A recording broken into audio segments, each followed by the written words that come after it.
Corona किछि मात्रा कमिगलाणी सत हेले कटकणा एबे भी संपूर्ण हटि पारुनाही। कटकणा पई लोकंक भितरे भी रहुछि असंतोष। एई जेमिति बाण फुटावा उपरे लागिला कटकणा। तेबे संपूर्ण तथ्य जानिबा आगुरु वीडियो को लाइक और चैनल को सब्सक्राइब कर दियंतु। आगुकु दीपावली रे जदि बाण फुटाई पारिबेनी तेबे कौन लाभ। चलित दीपावली रे लागिला कटकणा मात्र 2 घंटा पई बाण फुटाइबा पई मिलिला अनुमति। ता पुणी राति 8टा रु 10टा पर्यंत।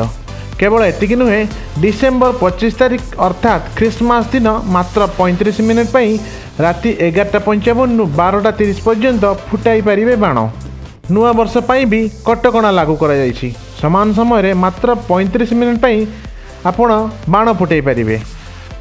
एही निष्पत्ति घोषणार मात्र किछि समय पर लोकंक भितर तीव्र असंतोष देखा देबा सहित सोशल मीडिया रे कड़ा विरोध आरंभ हो गलानी।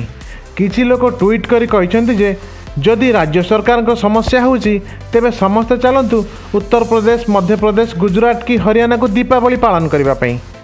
किछि लोक कहिसेंति कि खाली हिंदूंका पर्व उपरे जे केही भी निष्पत्ति नै जाउछंती। सेहिपरि किछि लोक सरकार को एही निष्पत्ति को समर्थन भी करूछंती। पंजाब सरकार का एही निष्पत्ति को नहीं सोशल मीडिया रे जोरसोर चर्चा आरंभ हो जाइतला बेले सरकार को ऊपर एहार की प्रभाव पड़ुची परे जणा पड़िबो। ब्यूरो रिपोर्ट सार्थक न्यूज। पंजाब सरकार का एही निष्पत्ति अन्य राज्यों उपर भी प्रभाव पकई पारे।